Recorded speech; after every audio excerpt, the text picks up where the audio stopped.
Alhamdulillahirabbil alamin, salatu wassalamu ala asyrafil anbiya'i wal mursalin nabiyyina Muhammadin wa ala alihi wa ashabihi wa man sara ala nahjihi ila yaumiddin. Asyhadu an la ilaha illallah wahdahu la syarikalah wa asyhadu anna Muhammadan abduhu wa rasuluh. Allahumma salli wa sallim wa barik ala nabiyyina Muhammad wa ala alihi wa ashabihi wa man sara ala nahjihi ila yaumiddin. Amma ba'd. Ayyuhal ikhwah wal akhwat yang dimuliakan oleh Allah Subhanahu wa taala, melanjutkan pembahasan tentang beberapa perkara yang harus diperhatikan oleh seorang penuntut ilmu. Syekh Sadhan mengatakan al-amrul khamisu, perkara yang kelima, ta'liqul fawaidi 'alal kutub, mencatat faedah pada kitab. At-ta'liqu, yang dimaksud dengan ta'liq adalah taqyidul fawaidi, mencatat faedah allati tasma'uha, yang engkau dengar, alal kitabi, pada kitab, au fi daftarin kharijiyin, atau di buku tulis tersendiri.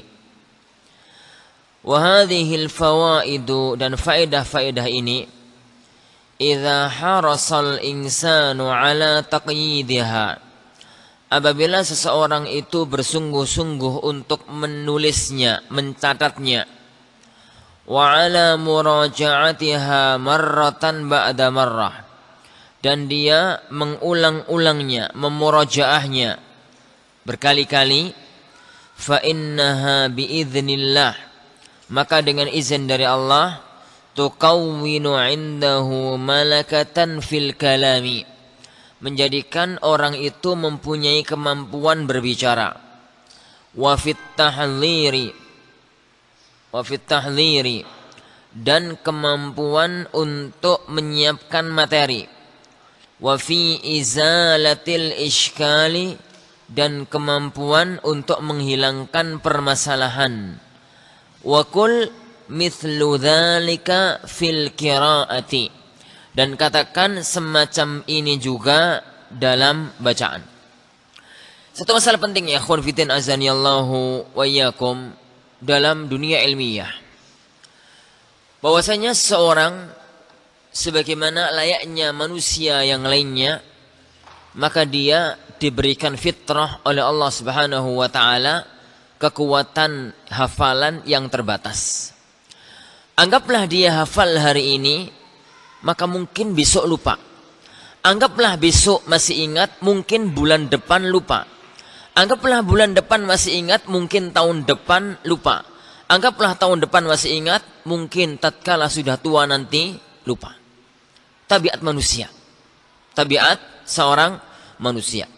Oleh karena itu, Allah Subhanahu wa taala memerintahkan kepada kita dalam masalah-masalah penting untuk ditulis, dalam akad jual beli, dalam masalah utang piutang, dalam masalah wasiat dan yang semisalnya, Allah dan Rasulnya memerintahkan kita jadi untuk menulisnya.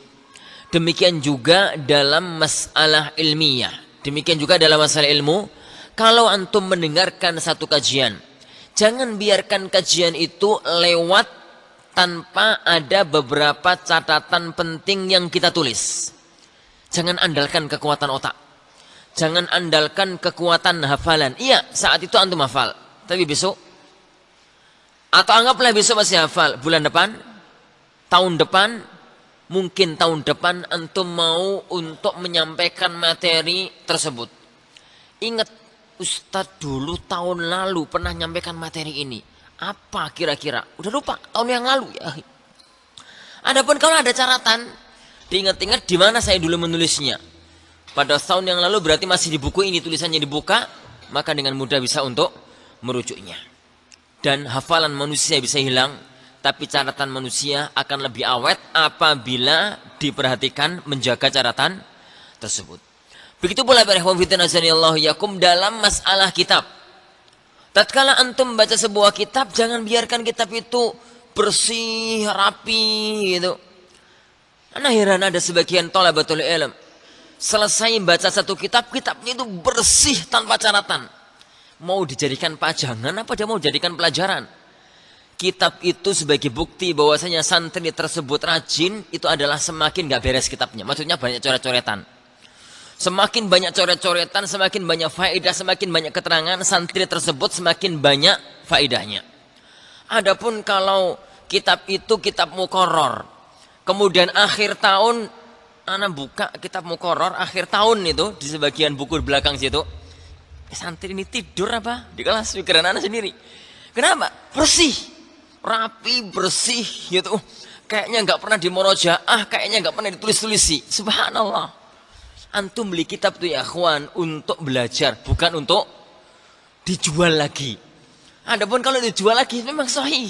Jangan ditulisi, jangan diberi nama, jangan diapa-apakan. Nanti tahun depan dijual lagi, ya sahih kalau semacam itu. Tapi apakah tujuan itu yang kita inginkan dalam kita belajar? Anda mungkin masih punya husnudzon.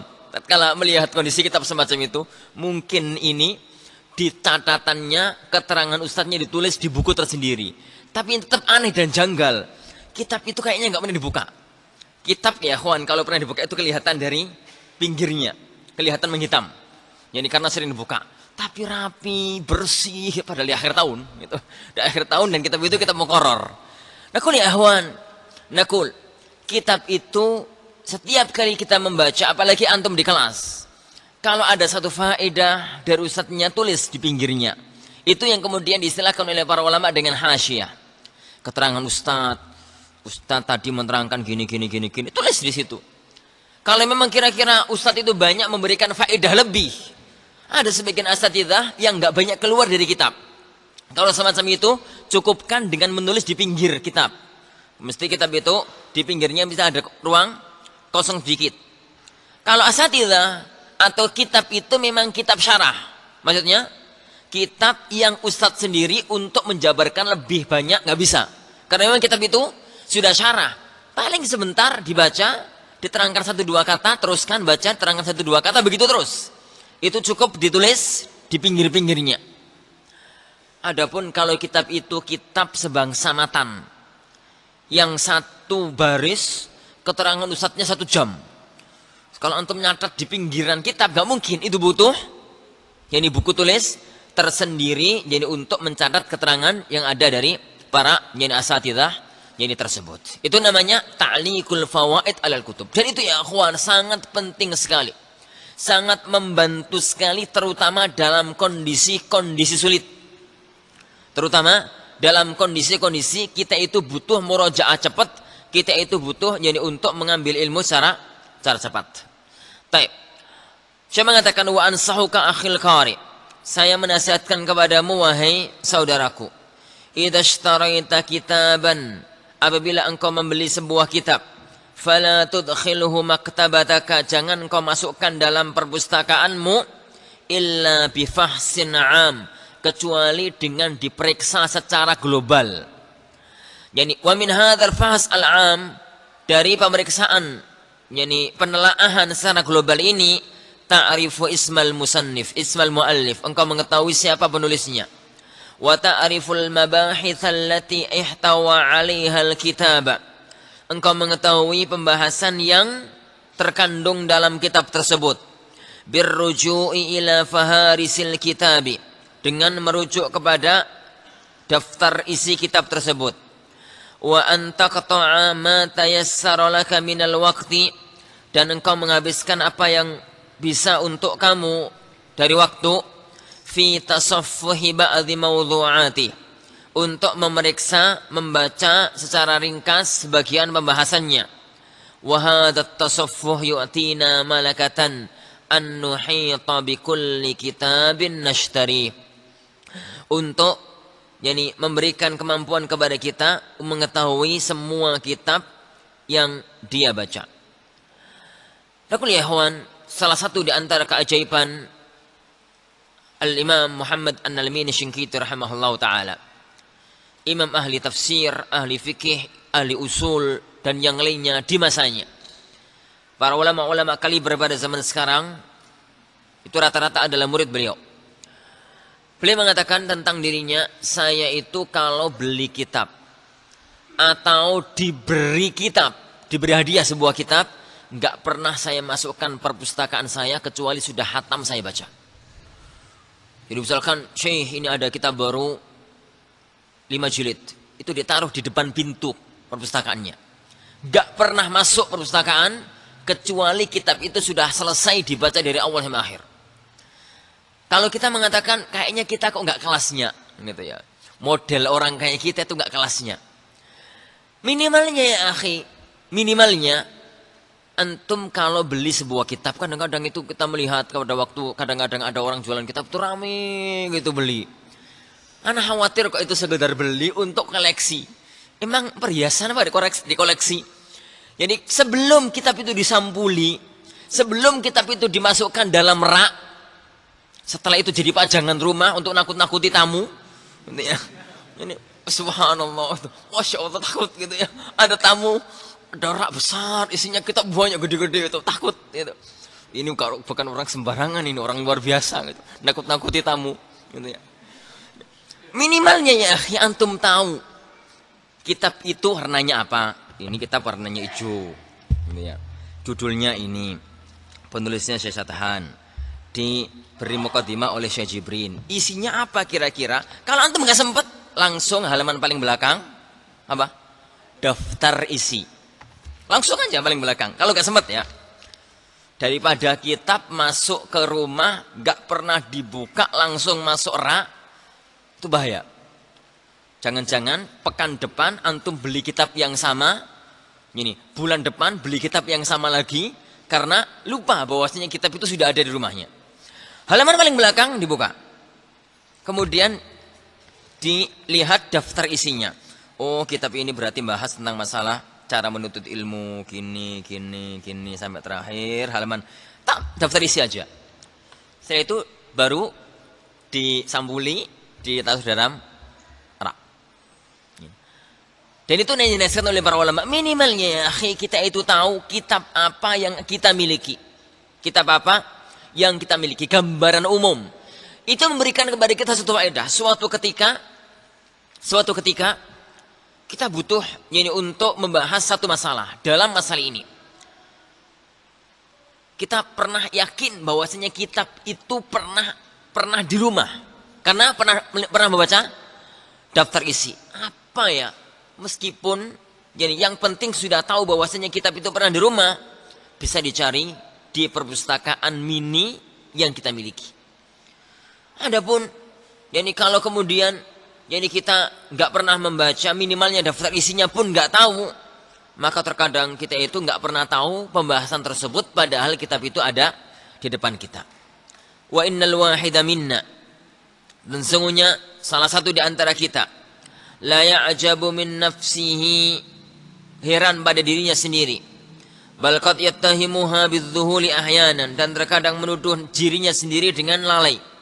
Idza ishtara kitaban marratan wa marratain, apabila dia membeli kitab sekali dua kali, au su'ila an kitabin, atau dia ditanya tentang sebuah kitab, wa huwa fi janabati maktabati, dan kitab itu ada di maktabahnya, min ashhurin tawilatin, dalam berbulan-bulan lamanya sudah, wa kam min kitabin dzukira li ba'dina, betapa banyak sebuah kitab yang disebutkan kepada sebagian kita, fanafa ayyakuna indahu, dia mengatakan kitab itu enggak saya miliki, wa qad ishtarahu wa huwa baina 'ainayhi sabaha wa masa, dan kitab itu ada di depan matanya pagi petang, namun bi'adami tasaffuhihi wa li'adami tafakkudi ba'dhi mawadhi'ihi, karena dia tidak pernah membuka-bukanya, tidak pernah membahas atau mempelajari sebagian permasalahannya.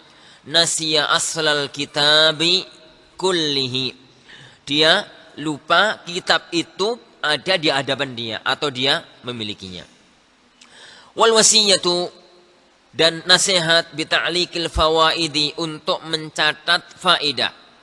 Alal kitabi allati asyartu ilaiha anifan, mencatat faidah yang tertulis dalam sebuah kitab.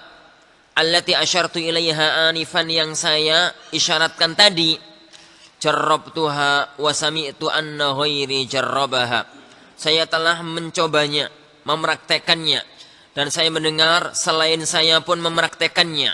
Fajarribha anta, maka praktekkanlah engkau, cobalah. Coba kan gratis, gitu ya. Wa man lam yujarrib laisa ya'rifu qadrahu, barang siapa yang belum pernah mencoba tidak pernah mengetahui kadarnya. Fajarrib tajid tasdiqa ma qad dzakarnahu, maka cobalah engkau akan menemukan kebenaran apa yang kami katakan. Tapi ya kawan, gambarannya kalau antum masih di bangku sekolah, Anda tidak banyak menasihatkan untuk membaca kitab lain. Antum fokus pada pelajaran sekolah, kecuali kalau benar-benar pelajaran sekolah itu terlalu mudah, terlalu enteng, sehingga masih punya banyak waktu luang jadi untuk kitab yang lain, maka tafadhal. Tapi kalau kira-kira pelajaran sekolah, pelajaran ma'had itu sudah keteteran, Anda menasihatkan jangan banyak memasuki kitab lain. Anda menasihatkan ini ya kawan, yang dinasihatkan oleh Syekh ini berkaitan dengan kalau antum sudah lulus atau suatu ketika nanti sudah pulang ke kampung halaman. Tatkala itu sudah tidak ada lagi pelajaran sekolah, yang ada kita meningkatkan kemampuan ilmiah kita sendiri dengan membeli kitab kemudian membacanya. Entah kitab itu berbahasa Arab, entah kitab itu berbahasa Indonesia. Kalau kemudian kita membaca kitab ya akhi dari awal, maka usahakan faedah-faedah penting dari kitab itu tertulis. Faedah-faedah penting dari kitab itu tertulis.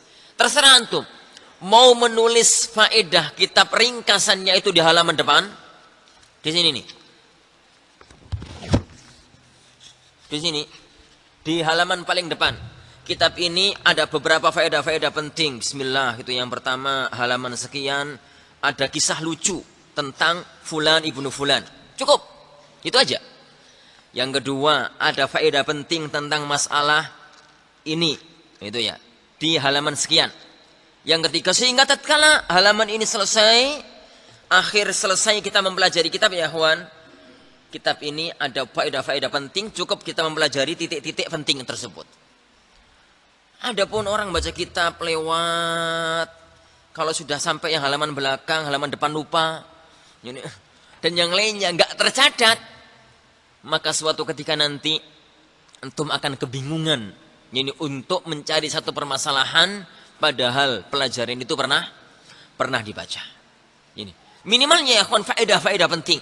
Apa yang kita inginkan dengan hal tersebut, bisa di kitab tersebut atau bisa di bagian-bagian yang lainnya dari kitab tersebut. Nah ya kawan, mempunyai, tatkala kami di Jami'ah dulu, salah satu di antara ustadz nahwu kami, dulu nahwu kami adalah Awdhuhul Masalik, beliau seorang profesor nahwu. Seorang profesor nahwu, sudah sepuh orangnya, sepuh sekali. Itu kalau ngomong nahwu, gitu ya, kalau dia men-i'rab satu kata yang itu mungkin kita hanya mengetahui satu wajah i'rab, dia mungkin bisa mendatangkan 6-7 wajah. Jadi dalam satu i'rab permasalahan. Beliau ya kawan kalau nulis tidak mengandalkan profesornya, tidak mengandalkan ilmunya yang sudah mapan, tapi beliau kalau membaca sebuah kitab dan kalau mengajarkan satu kitab, karena pos anak kalau sekolah itu nggak pernah jauh dari ustadz. Beliau di sini, anak mesti di depannya. Ini anak mesti di depannya. Jadi kalau ngantuk paling ketahuan. Ini kalau pas apa paling ketahuan, gitu ya. Tapi insya Allah kalau di depan ustadz itu nggak bisa ngantuk. Kenapa? Isin, malu. Ini itu kebiasaannya dari dulu. Di depan ustadz mesti anak duduk. Kemudian beliau itu saya lihat sekali karena beliau kan kitabnya begini dan anak di depannya. Tahu sekali posisi kitabnya beliau. Itu kitab beliau penuh dengan catatan kaki, penuh gitu. Pinggir-pinggirnya nggak ada satupun yang kosong. Padahal beliau seorang profesor di bidang nahwu. Maka itu penting ya kawan. Catatan-catatan itu adalah sesuatu perkara yang penting, terutama dalam kitab-kitab yang kita pelajari pertama, yang kita membacanya, yang kita ambil faedahnya. Mungkin catatan itu ada di kitab tersebut, atau kalau mau catatan itu adalah di depan kitab, mesti depan kitab itu ada halaman kosong, atau di buku tersendiri. Buku tersendiri, buku luar, faedah-faedah dari kitab-kitab tertentu. Nah, fa idza qara'ta kitaban, apabila engkau membaca kitab, sawaun ala syaihin au qira'atan hurra, sama saja apakah engkau membaca kitab di hadapan syekh, maksudnya belajar di kelas, au qira'atan hurra, atau bacaan bebas, engkau membaca di waktu-waktu senggang, waktu-waktu luang, faharis kullal hirs ala an tuqayyida ma tasma' au taqra' minal fawaid, untuk mencatat apa yang kau dengar atau engkau baca dari faedah-faedah tersebut. Au ma yamurru 'alaika minasy-syawaridi wal faraid, atau apa yang lewat padamu dari hal-hal yang aneh dan hal-hal penting. Fa idza atmamta qira'atal kutubi thumma tasaffahta tilkal fawaidi, apabila engkau menyempurnakan membaca sebuah kitab, kemudian engkau menelaah kembali faedah-faedah tadi, satash'uru annaka jama'ta kanzan 'aziman, engkau akan merasa bahwasanya engkau telah mengumpulkan satu harta, satu faedah yang sangat banyak.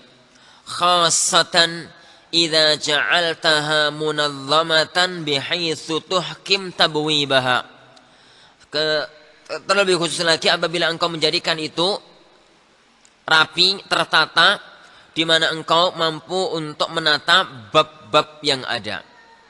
Fa idza qara'ta kitabain, apabila engkau membaca dua kitab, au thalathah, atau tiga kitab, summa 'allaqta 'ala janabatiha, kemudian engkau menulis pada pinggir-pinggirnya, ma qara'ta min fawaidi, minal fawaidi, apa yang kau baca dari faedah, summa lakhastaha wa nazzamtaha wa ja'altaha fi daftar, kemudian engkau meringkasnya, menyusunnya, dan engkau menjadikannya dalam satu buku khusus, fayakunu ladaika katsirun minal fawaidil mutanawwi'ati, engkau akan mendapatkan banyak faedah-faedah yang beragam. Fil mu'taqad, baik itu dalam akidah, wa fil usul, atau dalam usul fikih, wa fil jarhi wa ta'dil, atau dalam jarah wa ta'dil, wa fil nahwu, dalam masalah nahwu, fil sulukiyat, dalam masalah sulukiyat, akhlak, wa fil mustalah, dalam masalah mustalah, wa halumma jarra, dan begitu selanjutnya. Dan nasihatkan ya akhwan bagi antum yang posisinya adalah seorang talibul ilm, ana sekatan satu, yaitu jangan sampai lepas buku catatan yang bisa dimasukkan saku, masukkan saku, kemudian pulpen, gitu ya. Kalau dalam istilah para masyayikh kita dulu itu kashkul, atau buku gado-gado, apapun yang ada bisa ditulis di situ. Pada waktu kemudian kita misalkan iseng ke maktabah, kemudian buka-buka gitu, pandangan mata kita tertuju kepada satu masalah, unik permasalahannya, cerita lucu misalkan. Jangan lewatkan cerita lucu itu, lewat begitu saja, tulis. Yani kitab judulnya ini, kemudian penulisnya ini, julid sekian, halaman sekian. Kalau antum ada waktu, tulis semua kisah tersebut dalam buku tersebut. Kalau nggak ada waktu, tulis faedah penting. Terdapat kisah tentang masalah ini antara fulan dan fulan, kisahnya lucu. Itu aja, selesai. Selesai ya akhwan. Tapi kitab itu nantinya jangan dibuang. Tulisan itu, buku kecil itu jangan dibuang. Antum di rumah mempunyai buku agak gede, buku sekian, ya buku-buku yang harganya, ya buku tulis itulah, yang gede, itu antum bagi. Ini kitab faedah-faedah tentang masalah fikih. Ini tentang masalah hadis. Ini tentang masalah apa? Akidah. Ini tentang masalah akhlak, gitu ya. Kalau kemudian yang dalam buku catatan kecil tentang masalah fikih dikumpulkan dalam buku fikih, ditulis ulang. Sehingga nanti kalau buku itu sudah jadi, sudah tebel gitu ya, sudah kita banyak faedah, yakin antum akan dengan mudah untuk memurojaah masalah-masalah fikih yang kadang-kadang kita kalau sudah pulang nggak ketemu kitab tersebut. Kenapa? Kalau sudah pulang, kalau di maktabah sini ya ikhwan, ini itu banyak kitab. Kalau sudah pulang, paling buanters 2 dus kitab yang bawa pulang. 3 dus itu. Tapi kalau kemudian selama kita belajar di sini ada banyak faedah yang kita tulis, maka tatkala nanti di rumah bisa mengatakan ini terdapat dalam kitab ini. Lupa dulu dilihat catatannya, ada dalam kitab ini, dalam kitab itu, dan lain sebagainya. Atau minimalnya keterangan dari seorang ustadz, atau satu faedah penting, atau yang lainnya, maka semuanya ditulis karena tulisan lebih awet dibandingkan dengan antum. Dan kalau nanti antum ya akhwan sudah sedikit mapan ilmunya, setiap kali ada yang terbersit di otak dalam masalah ilmu, kalau bisa ditulis. Karena yang terbersit itu terkadang datang, kemudian lenyap dengan sendirinya. Oleh karena itu, di antara keajaiban al-Imam Majduddin Ibnu Taimiyah rahimahullahu ta'ala, kakeknya Syekhul Islam, beliau adalah imam agung di zamannya. Suatu ketika beliau itu di WC. Kemudian beliau tiba-tiba saja ngambil apapun yang bisa diambil, kemudian ditulis di tembok. Tatkala ditegur oleh anaknya, kenapa? Saya terbersit satu pikiran, makna hadis tertentu itu maknanya demikian. Saya khawatir itu hilang, maka saya tulis di tembok. Jadi untuk kemudian nanti bukan sekedar di tembok ya akhwan, tapi diteruskan, dinukil di sebuah kitab. Dan itu sering. Betapa banyak, yani satu masalah itu muncul. Tiba-tiba Allah mengilhamkan kepada otak seorang hamba, kepada hati seorang hamba untuk memahami satu masalah. Pikirannya, nanti ajalah ditulisnya. Nanti 1 jam kemudian mencoba diingat-ingat, lenyap dan gak balik sampai hari kiamat. Oleh karena itu, faedah, mencatat satu faedah itu sangat penting, terutama bagi kita para penuntut ilmu syar'i. Waj'al laka daftaran syamilan muqassaman. Yani jadikan engkau itu memiliki satu buku tulis yang lengkap, yang terbagi-bagi. Bihaitsu yakunu fihi qismun lil fawaidil usuliyah. Di mana engkau memiliki yani satu bagian untuk faedah-faedah dalam ilmu usul. Wa qismun lil fawaidin nahwiyah. Dan satu kitab dalam faedah-faedah tentang masalah nahwu. Wa qismun lil jarhi wa ta'dil. Satu bagian untuk jarh wa ta'dil. Wahalumma jarra, dan begitu selanjutnya. Masih dari Syekh Ikhwan, untuk beli kitab yang agak tebal, satu aja kitab yang agak tebal, buku tulis bukan kitab ya, agak tebal, satu aja. Jadi bagi itu menjadi 5 atau 6 poin, 6 bagian, kan gini ya. Ini kitab, ini 1/6 pertama, 1/6 kedua, 1/6 ketiga, 1/6 keempat. 1/6 pertama antum tulis di halaman depan al-fawaid al-aqdiyah, faedah-faedah tentang masalah akidah.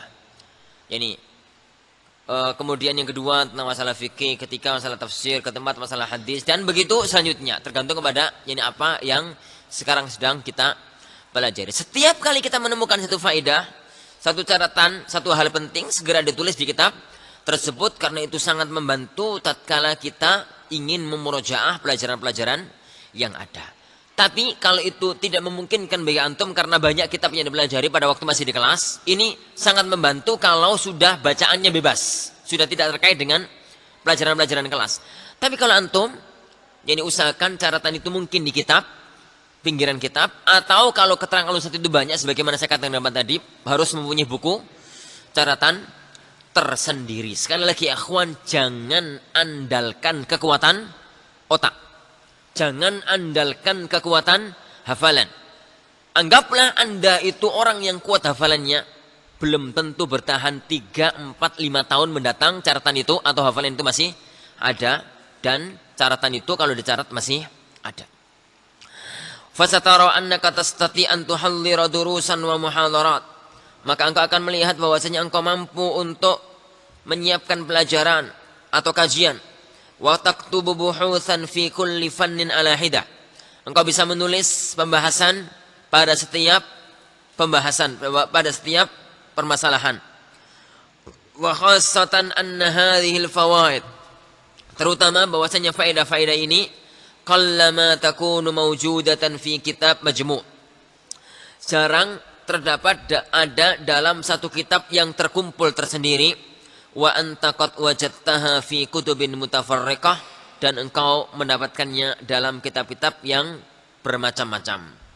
Wa aziduka faidatan, dan saya tambahkan satu, wa aziduka aidan faidatan, dan saya tambahkan satu faedah. Taj'alul ilma la yatafarraqu fi dhihnik, menjadikan ilmu tidak terpencar di dalam otakmu. Wa yabqa muyassaran idza aradta tadhakkurahu, yani dan engkau tetap mudah apabila engkau ingin mengingatnya.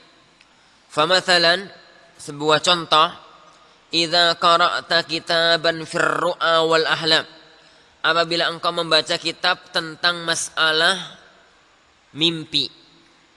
Thumma qara'ta kutuban ukhra mutanawwi'atan, kemudian engkau membaca kitab-kitab yang lain yang banyak macamnya.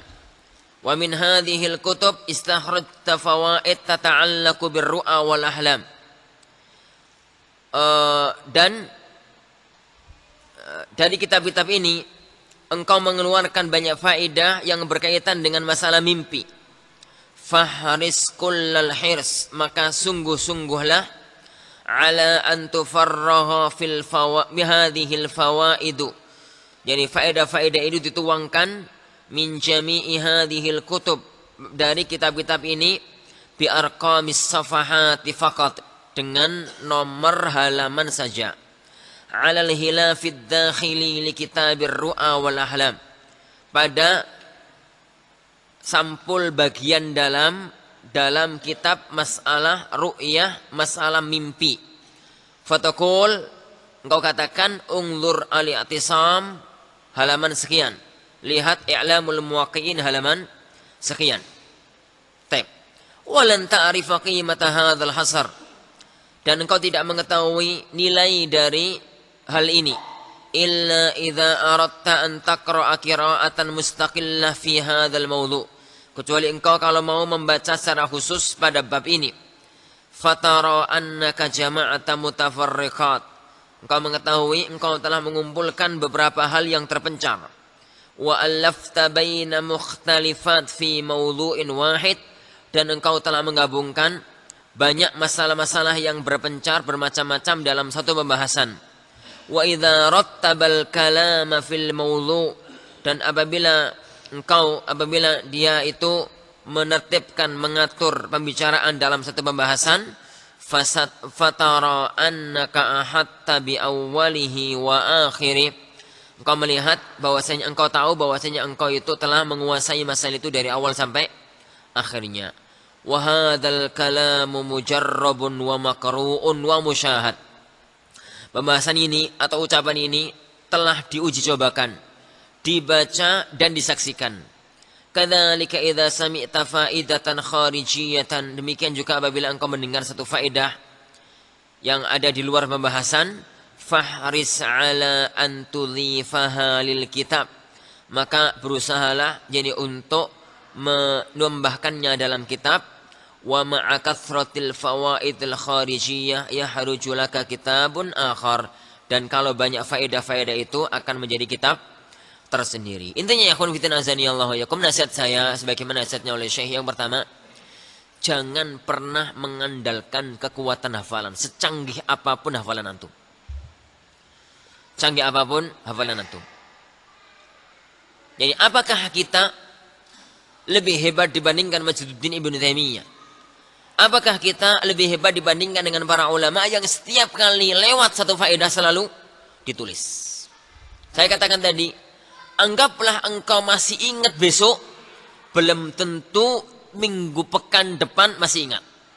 Anggaplah masih ingat pekan depan, belum tentu bulan depan masih ingat. Anggaplah bulan depan masih ingat, belum tentu tahun depan masih ingat. Karena ilmu mudah lepas kalau kita tidak kita jaga. Itu yang pertama. Yang kedua ya kawan, setiap kali baca kitab, jangan jadikan kitab itu kosong tanpa faedah. Catatan-catatan penting, faedah-faedah penting tuangkan dalam kitab tersebut. Terutama poin-poin utama kitab tadi bisa antum meletakkan di pinggiran kitab, bisa antum meletakkan di halaman depan bagian dalam yang lembar kosong itu, atau kalau mau letakkan dalam satu buku tersendiri. Dan saja yang ketiga ya akhwan dalam masalah ini, kemanapun antum pergi jangan lupakan buku tulis sama alat tulis, karena antum para santri, antum jadi para santri.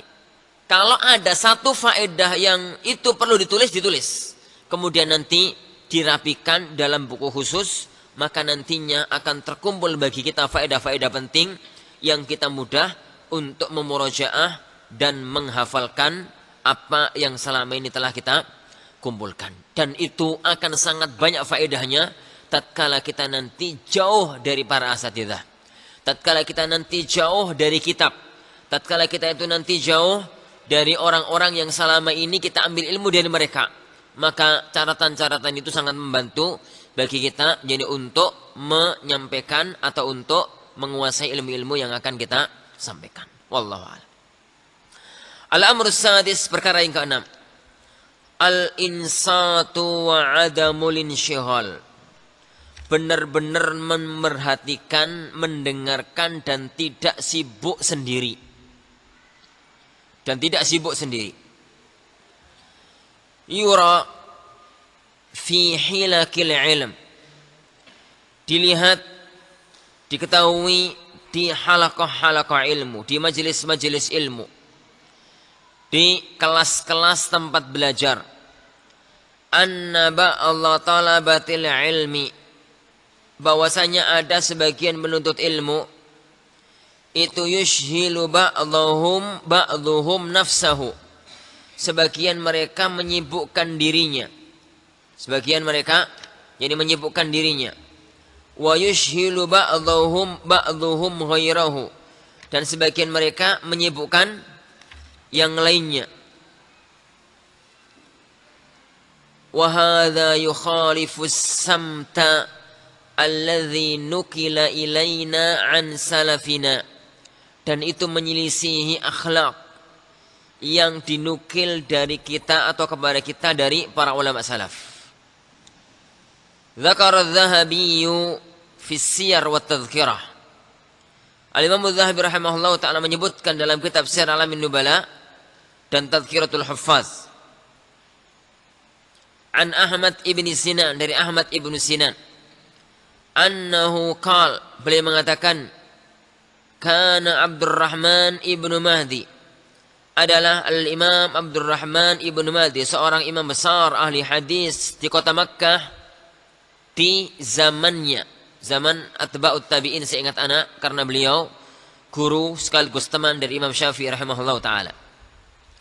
La yatahaddatsu fi majlisihi, beliau tidak ngobrol di majelis ilmu, tidak ada yang ngobrol di majelis ilmu.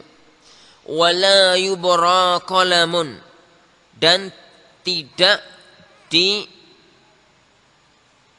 kolam ya akhwan pada zaman dahulu. Kita tahu pena pada zaman dulu bukan pena yang ada pada zaman sekarang. Pena pada zaman dulu ada yang dari apa itu? Bulunya burung, ayam. Ada yang dari kayu. Kayu bambu atau kayu apa dipotong lancip. Kemudian nanti kalau mau nulis dicelupkan ke mana? Ke tinta. Dipakai nulis. Lama-lama kayu tersebut menjadi besar gitu ya. Dipotong lagi sampai kecil, kemudian pakai tulis. Mirip-mirip dengan pensil zaman sekarang. Pensil zaman sekarang bukan pensil-pensil yang otomatis itu, pensil yang masih pakai orotan, masih pakai silet itu. Ya mirip-mirip dengan itu. Itu mana la yubra qalam. Apa bahasa kita? Raut. Ya, segitulah gitu ya. Wala yabatasimu ahadun. Yani, dan tidak ada yang senyum-senyum sendiri. Wala yakumu ahadun qa'ima, enggak ada yang berdiri. ka'anna ala ru'usihimut tayr, seakan-akan di kepala mereka ada burung. Kalau gerak dikit burungnya terbang. Au ka'annahum fis salati, atau seakan-akan mereka sedang salat. Wa bilafdhin akhar, dalam lafaz yang lainnya, qala Ahmad ibnu Sinan, berkata Ahmad ibnu Sinan, kana la yatahaddatsu fi majlisi Abdurrahman, yani bahwasanya di majelisnya Imam Abdurrahman ibnu Mahdi enggak ada yang ngobrol. Wala yubra qalam, dan tidak ada yang meraut pena. Wala yabtasimu ahadun, dan tidak ada yang senyum-senyum sendiri. Wala yaqumu ahadun qa'ima, dan tidak ada yang berdiri. Ka'anna ala ru'usihimut tayr, seakan-akan di kepala mereka ada burungnya. Au ka'annahum fis salati, atau seakan-akan mereka itu dalam salat. Fa idza ra'a ahadan minhum, apabila beliau Al-Imam Abdurrahman ibnu Mahdi melihat salah satu muridnya itu tabassam, senyum-senyum sendiri, au tahaddats, atau ngobrol sendiri, labisana lahu wa kharaj, beliau langsung ambil sandal, enggak jadi teruskan ngajar. Kalau ustadz zaman sekarang kayak begitu, kelasnya bubar. Yakin. Tapi ya kawan, yang penting nggak mesti semacam itu. Ya kawan, nggak mesti semacam itu. Karena per negara beda, per daerah beda. Kami dulu, meskipun udah gede-gede ya di jamiah, itu ada seorang syekh usul fikih yang mengajarkan kami Raudhah An-Nadhir. Itu kalau ada yang ngantuk, itu suruh berdiri. Dari sejak ngantuk sampai akhir pelajaran nggak boleh duduk. Berdiri, ya, membawa kitab, mengikuti pelajaran sambil berdiri. Kalau ada yang cengenges suruh keluar, nggak boleh masuk. Ya. Apalagi sampai pijitan. Di tengah pelajaran itu pijit-pijit depannya, katanya. Ini. Dan yang semisalnya, akhlak semacam itu ya kawan, nggak layak di hadapan seorang penuntut ilmu. Ada salah satu masyayikh di Bahrain, Syekh Walid namanya. Itu beliau kalau ngajar mesti bawa tembak. Tembak air. Tembak air. Kalau ada yang ngantuk ada tembak dar gitu ya. Beliau pernah datang ke Indonesia, tepatnya di Jogja. Daurah Sahih Muslim selama 2 bulan. Subhanallah, daurahnya gak kuat orang Indonesia. Pagi ba'da subuh masuk sampai jam 7 baru istirahat. Istirahat cuma setengah jam, makan sarapan tok, masuk sampai zuhur, kemudian istirahat sampai asar masuk sampai malam, jam 9 malam, gak berhenti. Ada yang ngantuk, beliau siap tembak, gitu ya. Gak sembarangan, ada yang ngantuk dikit tembak, ada yang ngantuk dikit ditembak, gitu ya. Itu tipe mereka. Kalau di negeri Arab itu biasa ya kawan, begitu. Jadi anak-anak gede udah pada jenggotan gitu suruh berdiri di depan kelas gitu. Itu wajar, pemandangan wajar. Kalau di negeri kita, sekolah kita dibegitukan, bubar itu mahat. Ya, yakin. Tapi ya kawan, yang paling penting anak berikan satu faedah. Hormati majelis ilmu. Hormati majelis ilmu. Para malaikat hadir sebagaimana antum tahu. Bahwasanya majelis ilmu itu dihadiri oleh para malaikat, dipuji oleh para malaikat. Akankah kemudian kita tidak menghormati para malaikat yang sedang menghadiri majelis ilmu tersebut? Oleh karena itu saya mengatakan, li'anna majlisal ilmi tahuffuhu sakinah, karena majelis ilmu itu dinaungi oleh ketenangan. Wa tahusyahur rahmah, didatangkan atau diliputi oleh rahmat. Wa hadat tashahul yushhilu tullabal ilmi wal muallim, dan menyibukkan diri dengan itu menyibukkan para penuntut ilmu dan muallimnya. Wa hadza yunafi haibata halaqatil ilmi, dan itu bertentangan dengan keagungan halaqah-halaqah ilmu. Tapi semuanya ya kawan, kembali kepada maslahat yang ada. Yang penting anda nasihatkan, pertama, antum hormati majelis ilmu, yani sesuai dengan standar kelayakan negeri kita. Ini posisi duduk, kemudian Dia akan, yani kalau kemudian tenang, tegang sekali, itu pun nggak baik bagi anak. Di negeri kita, yang memang bukan tipe orang semacam itu. Yakin kalau pelajarannya tegang, itu malah nggak masuk. Atau kalau anteng semuanya, tidur barangkali. Gitu ya. Ada banyak kemungkinan. Yang penting kita tidak mengotori kehormatan, yani pada waktu belajar.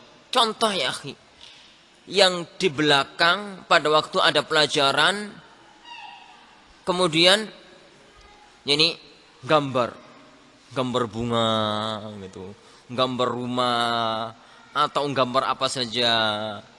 Hormati para malaikat yang ada di situ. Hormati ilmunya sedang disampaikan.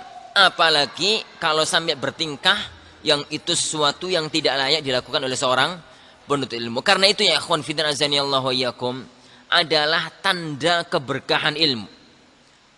Jadi kalau kita menghormati majelis ilmu, yakinlah suatu ketika nanti tatkala kita yang menyampaikan ilmu, majelis kita akan dihormati oleh orang yang lainnya. Kata pepatah orang Arab, kama tadinu tudan. Begitu engkau berbuat, begitu juga engkau nanti akan dibalas. Kata para ulama, al jaza min jinsil amal. Bahwasanya balasan itu sesuai dengan amalan yang dikerjakan. Oleh karena itu, hal-hal ini, faedah-faedah penting ini hendaknya kita pahami. Yani untuk keberkahan kita dalam ilmu kita. Semoga Allah Subhanahu wa taala menjadikan yani kita mendapatkan ilmu yang bermanfaat, yani untuk kita amalkan dalam kehidupan kita dan kita dakwahkan nanti kepada orang-orang yang ada di sekeliling kita. Insyaallah ini majelis kita di semester yang pertama ini, insyaallah kita teruskan pada semester yang akan datang biidznillah Subhanahu wa taala. Dan kita akhiri subhanakallahumma wa bihamdik asyhadu an la ilaha illa anta astaghfiruka wa atubu ilaik. Wassallallahu wasallam wa baraka ala nabi Muhammad. Assalamualaikum warahmatullahi wabarakatuh.